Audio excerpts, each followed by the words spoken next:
दुनिया में कोई ऐसा माता पिता नहीं है जो अपने बच्चों के बेहतर भविष्य के लिए दिन रात कड़ी मेहनत ना करे।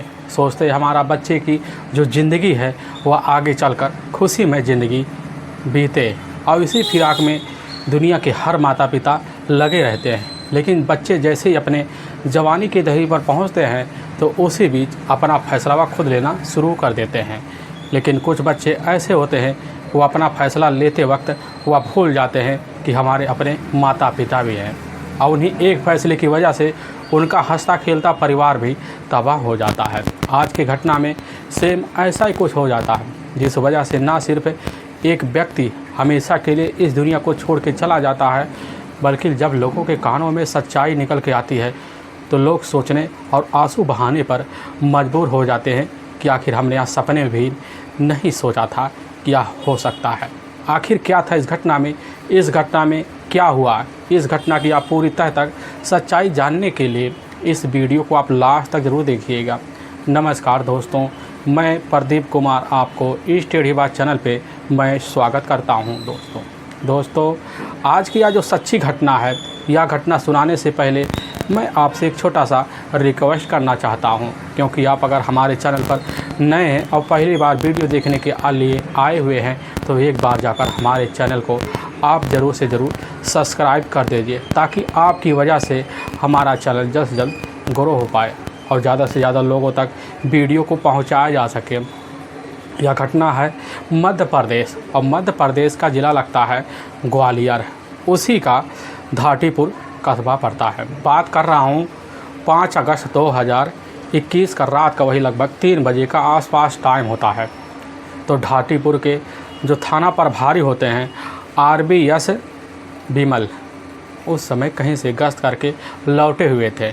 सोचते हैं क्यों ना चला जाए, थोड़ा आराम फरमाया जाए, और इसी फिराक में RBS विमल लग जाते हैं। और जैसे ही एक कुर्सी पर बैठने की कोशिश करते हैं तो उसी में उनका जो मोबाइल होता है वह बज पड़ता है। मोबाइल को रिसीव करते हैं तो उसी में एक महिला हाँफते डाँपते हुए कहने लग जाती है कि साहब, हमारे पति शिवदत्त दुबे की गोली मारकर हत्या की जा चुकी है। यह बात जैसे ही RBS विमल सुनते हैं तुरंत ही अचंभे में पड़ जाते हैं। वह महिला उस फ़ोन में रोना भी शुरू कर देती है। उससे पूछने लग जाते हैं कि बताइए आप कहाँ से बोल रहे हैं, आपका नाम क्या है, वैसे आप बता दीजिए आपके ये पास में स्कूल कौन सा है, या कोई अस्पताल हो, या कोई जाना माना दुकान हो तो हमें बता दीजिए, हम वहीं पर पहुंच जाएंगे। काफ़ी देर उस महिला से जो थाना प्रभारी होते हैं अब विमल पूछताछ करते हैं। कुछ ही मिनट के बाद वह महिला कहने लग जाती कि साहब, हमारा नाम है भारती दुबे, हम तृप्ति नगर से ही बोल रहे हैं। सड़क निर्माण एक जाना माना इलाका है, वहीं गेट है, उसी गेट के सामने ही एक स्टोर कीपर हैं दुबे परिवार। दुबे परिवार के बारे में आप किसी से पूछ लीजिएगा तो सभी लोगों को पता है दुबे परिवार कहाँ रहता है। अब ऐसी बात थाना प्रभारी विमल सुनते हैं। सुनने के बाद अपनी टीम को लेते हैं, लेने के बाद तुरंत ही उसी घटना पर पहुंच जाते हैं। दुबे का नाम पता कर लेते हैं, लेकिन जैसे उस मोहल्ले में घुसते हैं तो लोग काफ़ी हैरानी से वहां थाना प्रभारी अब RBS विमल को देखना शुरू कर देते हैं, क्योंकि उनकी जिप्सी होती है। अचंभे में पड़ जाते हैं कि आखिर रात में 3 बजे के आसपास यह जिप्सी हमारे ही कॉलोनी में कैसे आ गई, क्योंकि वह घना एरिया भी होता है। सभी लोग जैसे देखते हैं तो पुलिस के पीछे लग जाते हैं और जिप्सी देखते हैं कि दुबे परिवार के घर की तरफ जा रही है। लेकिन जैसे ही नीचे वाले मकान में जाते हैं, ग्राउंड फ्लोर में जाते हैं, तो वहाँ पर एक महिला दहाड़े मारकर चीख चिल्ला रही होती है, और कुछ बच्चे भी होते हैं जो चीख चिल्ला रहे होते हैं। अब थाना प्रभारी RBS विमल वहीं पर घुसते हैं तो देखते हैं कि एक व्यक्ति का डेड बॉडी एक चारपाई है। उसी चारपाई पर काफ़ी जो गद्दे हैं खून से लथपथ अवस्था में पड़े होते हैं। और जब पूछताछ शुरू किया जाता है, पता चलता है तो यही तो शिवदत्त दुबे हैं जिनकी गोली मारकर हत्या कर दी गई है। और पुलिस उस घटनास्थल का काफ़ी बारीकी से निरीक्षण करना शुरू कर देती है। जो टीमें होते हैं सभी को सूचित कर दिया जाता है, यहाँ तक कि कुछ मिनट बाद फोरेंसिक टीमें भी आ जाती हैं। वहाँ पर थाना प्रभारी RBS विमल तुरंत ही अपनी टीम को इत्तला करा देते हैं कि जल्द जल्द घर का मुआयना किया जाए। लेकिन RBS विमल जब उस डेड बॉडी को चेक करते हैं कि देखते हैं कि शरीर पर काफ़ी सारी गोलियां दागी गई होती हैं, जो पास से दागी गई होती है। उनको एक बार ऐसा लगता है कि शिवदत्त ने ही खुद आत्महत्या किया है, लेकिन पुलिस वहां पर खड़ी जब भारती से पूछताछ शुरू कर देती, भारती जो थी रोते अवस्था में कहना शुरू कर देती कि साहब रात का वही लगभग 2 बजे का आसपास का टाइम होता है। तो उसी बीच हमारी बड़ी बेटी है, दोनों के कानों में कुछ आवाज़ आती है। उसी आवाज़ को सुनकर हम दोनों उड़ जाते हैं, लेकिन जैसे बाहर आते बरामदे में तो देखते अंधेरा है और लाइट ऑन कर देते हैं। ऑन करने के बाद वहाँ तो हमें कुछ नज़र नहीं आता, लेकिन देखते हैं कि हमारे जो पति है रवि दत्त दुबे का जो कमरा है वह खुला हुआ पड़ा होता है। उनके कमरे में जाते हैं, देखते हैं वह तो एक लहूलुहान अवस्था में अपने ही चारपाई पर मृत पड़े हुए हैं। लेकिन हमें विश्वास नहीं होता, उनको जाकर काफ़ी बार जगाते हैं, लेकिन उनकी सांसें बंद हो जाती हैं और जैसे हमें भनक लगता है कि उनकी तो मौत हो चुकी है, तुरंत ही हम और हमारी जो बेटी होती है बड़ी, वह दहाड़े मारकर वहीं चिल्ला पड़ते हैं और तुरंत ही इसकी सूचना अपने जितने रिश्तेदार होते हैं, वहाँ तक उनके जो भाई होते हैं उनको भी दे देते हैं। इसके बाद सर आपको दे देते हैं। अब थाना प्रभारी RBS विमल जैसे ही भारती दुबे की बात सुनते हैं, सुनने के बाद कहने लग जाते हैं कि आखिर आपके घर में बाहरी व्यक्ति कौन प्रवेश कर सकता है। भारती दुबे कहने लग जाते कि साहब हमें नहीं पता हमारे घर में बाहरी व्यक्ति कौन प्रवेश कर सकता है। अब हमें यह भी शंका हो रहा कहीं कोई व्यक्ति लूटपाट के इरादे से हमारे घर में दाखिल हुआ होगा और हमारे पति ने उसको मना किया होगा। मना करने के बाद उसने ही हमारे पति के साथ यह कारनामा किया होगा। लेकिन पुलिस जब उस घटनास्थल का बारीकी से निरीक्षण करना शुरू कर देती है तो पुलिस को तो यकीन हो जाता है कि आखिर कोई भी व्यक्ति इस घर में बाहरी दाखिल ही नहीं हुआ था, क्योंकि जहाँ सामान होता है सब उसी जगह पर पड़े होते हैं। ना तक वहाँ रवि दत्त अपने ही चारपाई से उतरते हुए कोई उनका सुराग मिलता है। पुलिस काफ़ी अचंभे में रह जाती है कि आखिर रवि दत्त की हत्या कौन कर सकता है। लेकिन जैसे कुछ घंटे बीतते हैं उसी बीच वहाँ डॉग स्क्वाड की टीम भी आ जाती है। अब डॉग स्क्वाड की जो टीम होती है वह उस समय घटनास्थल का निरीक्षण करना शुरू कर देते हैं, लेकिन उसी में से एक खोजी कुतिया होती है और उस चारपाई का चारों चक्कर लगाती है। लगाने के बाद पहली मंजिल पे जाती है, फिर वहाँ से चक्कर लगाकर नीचे उतर आती है। इसके बाद पूरे बरामदे में घूमती है। लगभग 10 मिनट घूमने के बाद बाहर सड़क पे जाती है। सड़क पे 2 चक्कर लगाकर फिर अंदर आकर उसी बेडरूम का 4 चक्कर लगाती है। अब थाना प्रभारी RBS विमल घटना का जब बारीकी से निरीक्षण कर लेते हैं, करने के बाद काफ़ी लोगों से पूछताछ कर लेते हैं। पूछताछ करने के बाद पुलिस की जो टीम होती है इधर अब रवि दत्त के बॉडी को उठाकर अपने ही नज़दीकी सरकारी अस्पताल में पोस्टमार्टम के लिए भिजवा देती है।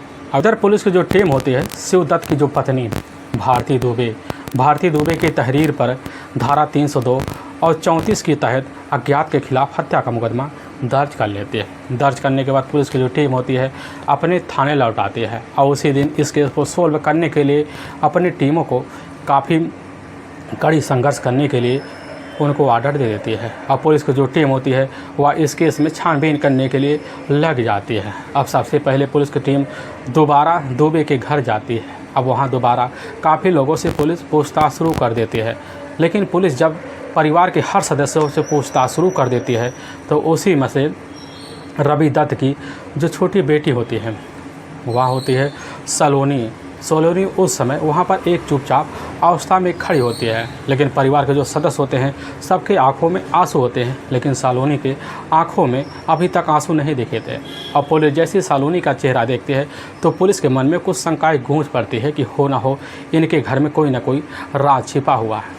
और पुलिस इसीलिए वहाँ पर तुरंत ही कड़ा आदेश घर वालों को सुना देती है। सभी का मोबाइल नंबर ले लेती है। लेने के बाद उन मोबाइल नंबरों का सभी का पूरा CDR डिटेल निकाला जाता है, ताकि अगर कोई भी व्यक्ति से बात हुआ होगा, कोई बाहरी व्यक्ति आया होगा, ज़रूर फ़ोन के द्वारा आया होगा।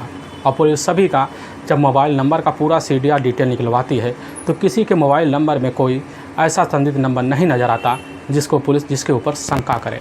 लेकिन पुलिस जैसे ही सलोनी का मोबाइल नंबर का पूरा CDR डिटेल और बैकग्राउंड चेक करती है तो उसी नंबर पर एक नंबर घटना वाली रात यानी कि 4 और 5 अगस्त की रात लगभग 10 बजे के बीच एक व्यक्ति से मोबाइल पर लगभग 3 मिनट बात हुए थे।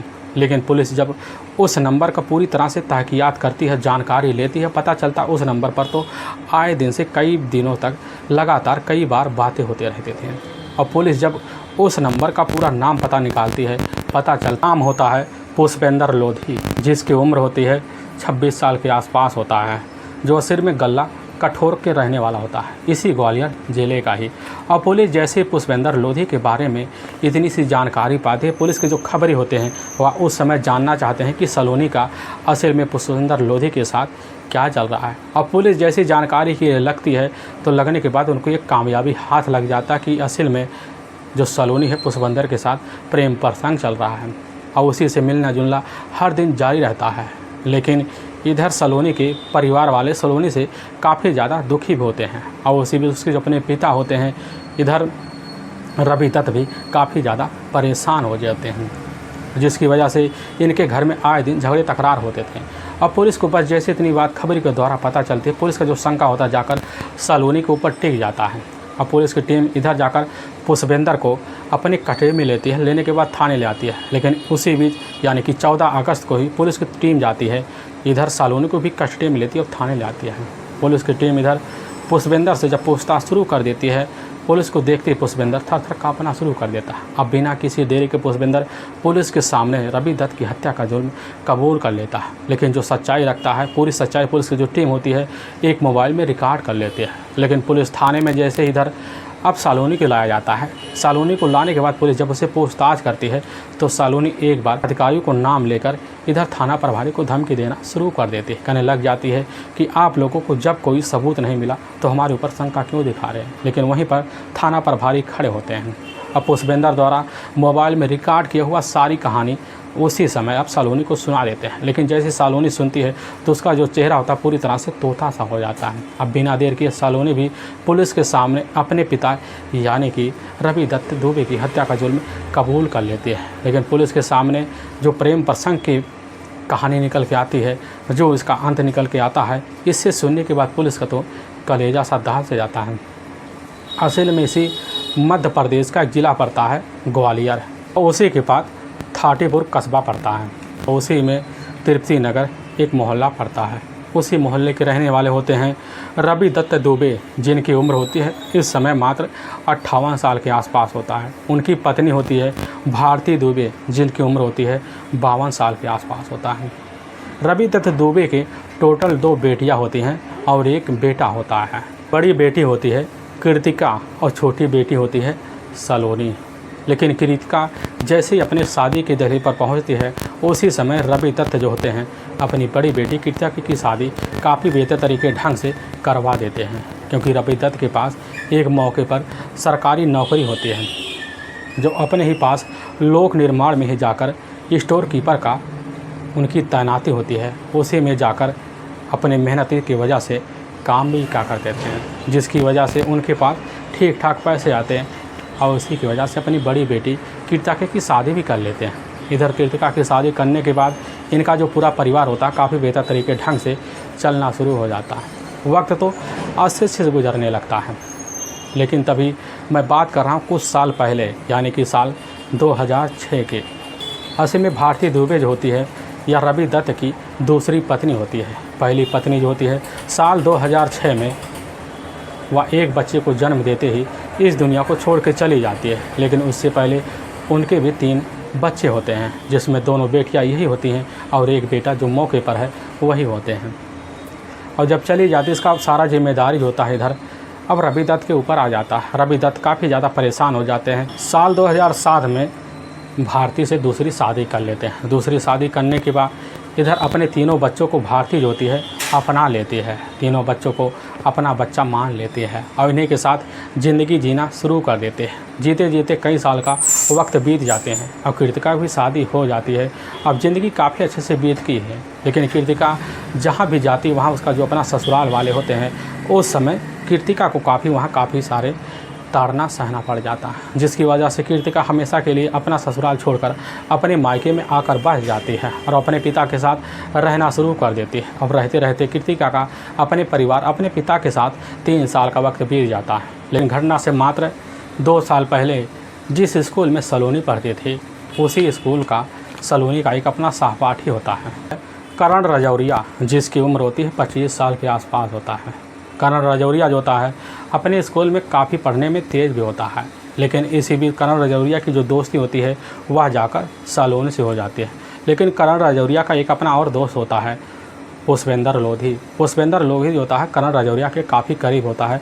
दोनों को दोस्ती काफ़ी खास थी। दोनों अगर कहीं भी जाते तो साथ जाते। इसी बीच करण राजौरिया की जो नज़र होती है जाकर अपने क्लास में पढ़ने वाली सलोनी के ऊपर पड़ती है। अब सलोनी को जैसे ही करण इधर देखता है तो एक ही नज़र में सलोनी करण के दीवाना हो जाता है। अब दोनों के बीच धीरे धीरे प्रेम प्रसंग चालू हो जाते हैं। प्रेम प्रसंग के बीच दोनों के बीच जो दोस्ती बनता है अब आए दिन मोबाइल के थ्रू बात होने शुरू भी हो जाते हैं। शुरू होने के बाद दोनों इधर करण और सलोनी होटलों में जाना शुरू कर देते हैं। इसी बीच दोनों के बीच संबंध भी बन जाते हैं। कभी होटलों में कभी मॉलों में जाकर अपना रिश्ता कायम भी कर लेते हैं और वक्त गुजरना शुरू हो जाता है।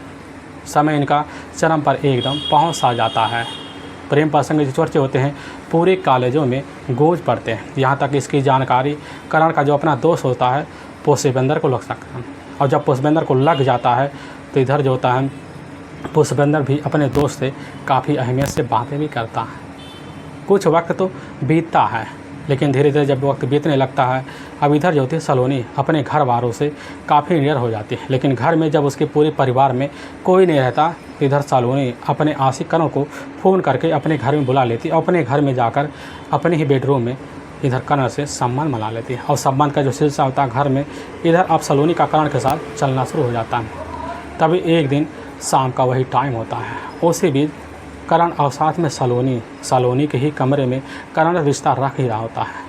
तभी इधर सलोनी के जो अपने पिता होते हैं रवि दत्त मौके पर ड्यूटी कर काफ़ी जल्दी आ जाते हैं। लेकिन देखते हैं दरवाज़ा तो सलोनी के कमरे का खुला हुआ है। अंदर से कोई सी व्यक्ति का आवाज़ आ रहा है और जैसे दरवाजे के पास जाते हैं दरवाजे पर धक्का मारते हैं तुरंत ही दरवाज़ा खोल से जाता है और सलोनी के कमरे में खुद सलोनी और उसके साथ उसका अपना आशिक करण एक ही अर्धनग्न अवस्था में पड़े होते हैं। और यह नज़ारा जैसे ही रवि दत्त देखते तुरंत ही सन्न रह जाते हैं और अपनी बेटी और साथ में करण के पास पहुंचने के बाद इधर अपनी बेटी सलोनी को एक ज़ोरदार थप्पड़ लगा देते हैं और इधर करण को भी लगा देते हैं। लेकिन सलोनी के गाल पर जैसे थप्पड़ लगता है तो सलोनी का जो दिल होता है पूरी तरह से ऐसा लगता है टूट सा जाता है। उसी समय अपने पिता को काफ़ी कड़ी नज़र से देखने लगती है। अपने मन में काफ़ी लालसा लेकर बैठ जाती है और खुन्नस खा बैठती है। लेकिन काफ़ी मजबूरी की वजह से अपने पिता से माफ़ी मांग लेती है। उसके पिता तो वहाँ चले जाते हैं। इधर करण जो होता है वह तुरंत ही फरार हो जाता है। लेकिन सलोनी जब भी अब करण के पास फ़ोन करती पता लगता है उसका मोबाइल नंबर जो होता है स्विच ऑफ बता रहा होता है। अब इधर सलोनी काफ़ी ज़्यादा अचंभे में पड़ जाती है। आखिर करण का मोबाइल नंबर स्विच ऑफ कैसे हो गया। लगता हुआ हमारे पिताजी से काफ़ी डर सा गया है। अब जैसे ही पूरी रात बीतना शुरू हो जाता है तो रात के टाइम सलोनी जो होती है अपने पिता के उसी थप्पड़ को याद करके पूरी रात बिता लेती है। वह सोचने लग जाती है कि आखिर हमारी माँ इस दुनिया में नहीं है तो हमारे पिता हमारे साथ काफ़ी जुल्म सितम ढा रहे हैं और हमारी प्रेम प्रसंग के बीच अड़ंगा बन रहे हैं। वह सोच लेती है कि हमारे पिता ही हमारी प्रेम के जाने दुश्मन बन बैठे हैं और अपने पिता के खिलाफ ही वह उसी रात हो जाती है। लगभग 2 दिन का वक्त बीत जाता है लेकिन करण के मोबाइल नंबर पर उसका कॉल नहीं लगता। जब नहीं लगता तो उसी बीच करण का जो अपना दोस्त होता है पुष्पेंद्र लोधी और उसी के पास इधर अब जो होती है जाकर सलोनी फ़ोन कर देती है। उसे सारी बात बता देती है। मीठी मीठी बातें करती कहने लग जाती है हमारे पिता ने बहुत ही गलत किया, बहुत ही कठोर किस्म के आदमी हैं, हमारी ज़िंदगी तो लग रहा वही तबाह करेंगे। पुष्पेंद्र से सारी बात बताती है। पुष्पेंद्र सारी बात सुनता है। इधर सलोनी को काफ़ी समझाता बुझाता है कि तुम्हारे पिता हैं, तुम्हारे लिए भलाई की बात तो करेंगे ही।